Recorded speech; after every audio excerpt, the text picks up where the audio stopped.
समाजमनाचा वेध आणि आपुलकीची सेवा देणारे आपले न्यूज चॅनल एरळा न्यूज। गेल्या 3 वर्षांपूर्वी कोरोना महामारीने सर्वत्र हाहाकार माजवला होता। गावगावचे सर्वसामान्य लोक हैराण झाले होते। अशा परिस्थितीमध्ये खटाव तालुक्यातील नायकाची वाडी येथील युवा प्रगतिशील शेतकरी किसन ज्योतिराम गुजर यांनी गावातीलच गोरख जाधव यांच्या गोठ्यातील 8 ते 10 महिन्यांची एक कालवड आणली। हरणी तिचं नाव।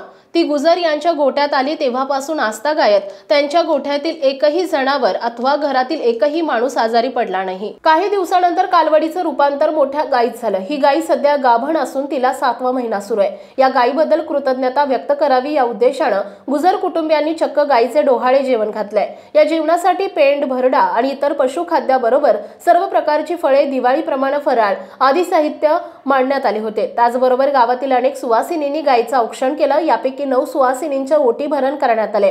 या कार्यक्रमासाठी किसन गुजर यांच्या लेंगरे येथील विवाहित भगिनी अश्विनी चव्हाण यांनी विशेष पुढाकार घेतला। यावेळी गावातील पुरोहित प्रसाद उर्फ पप्पू काका इनामदार यांनी देशी खिलार गायीचे धर्मशास्त्र आणि आयुर्वेदातील महत्त्व सांगितले। कार्यक्रमास माजी उपसरपंच संतोष जाधव, ग्रामपंचायत सदस्य धनाजी जाधव, चंद्रकांत जाधव, दिलीपराव गुरव, आप्पासाहेब चोरामले, जगन्नाथ चोरमले, सुशांत कदम, वसंत जगदाळे, सचिन जाधव, सुनील चोरामले, हरिभाऊ गुजर, प्रताप गुजर, अर्चना गुजर, उषा गुजर आदींसह महिला मोठ्या संख्येने उपस्थित होत्या। नमस्कार, मी किसन ज्योतिराम गुजर नायकाची वाडी येथील शेतकरी आहे। आज माझ्या गायचे ओटी भरण्याचा कार्यक्रम आहे। माझ्या गोठ्यामध्ये म्हशी आहेत, जर्सी गाय आहेत, त्याच्यात एक देशी गाय आहे। ती गाय आणल्यापासून कोणतंही जनावर आजारी पडलेलं नाही। आणि दुसरी गोष्ट म्हणजे त्याची सेवा आम्ही दोघं नवरा बायको करतो आणि आम्ही दोघंही कधी आजारी पडलो नाही आणल्यापासून। आणि ती आणल्यापासून आपलं बरं आहे। बाकी हा कार्यक्रम सुचला म्हणजे आमची बहीण विटा येथे लेंगऱ्यात दिलेली आहे। ती म्हणली आपण ओटी भरण्याचा कार्यक्रम करूया, म्हणून हा कार्यक्रम तिनं केलेला आहे।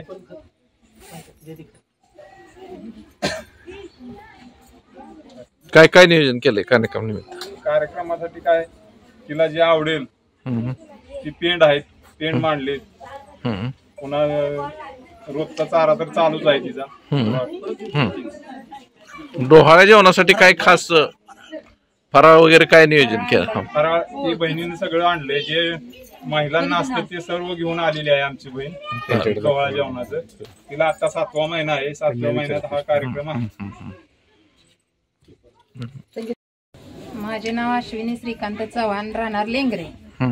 आमच्या इकडे देशी गायींचे डोहाळे जेवण करतात, त्याच्यामुळे मला पण वाटलं माझ्या भावानं कधी नव्हती देशी गाय पाळली, म्हणून मग आपण पण करावं।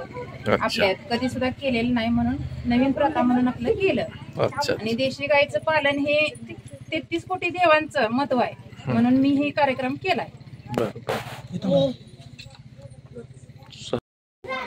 नमस्कार, मी प्रसाद इनामदार उर्फ पप्पू काका नायकाची वाडी। आज या ठिकाणी नायकाची वाडीमध्ये किसन गुजर यांच्या देशी गायचं डोहाळे जेवण आहे। हा कार्यक्रम प्रत्येक ठिकाणी होणं काळाची गरज आहे। गोवंश संपत चाललाय, त्या निमित्तानं पुनर्जीवन होईल, त्या निमित्तानं आपल्या हिंदू धर्माचं रक्षण होईल आणि गाय ही प्रत्येक घरात असावी। गायचं महत्त्व सांगण्यासारखं दुसरं कारण नाही, कारण आपल्या प्रत्येक हिंदू धर्माला, हिंदू माणसाला माहीत आहे गाय ही 33 कोटी देवाचं दर्शन घेतल्यासारखं आहे। रोज सकाळी तुम्ही गायचं दर्शन घेतलं तरी तुम्हाला सर्व देवाचं दर्शन घेतल्याचं पुण्य मिळते। शिवाय आपल्याला प्रत्येक हिंदू धर्मात सुरुवातीला आपण गोमूत्र शिंपडतो, सगळे सुचिरभूत करतो, सगळी वास्तू शुद्ध होती।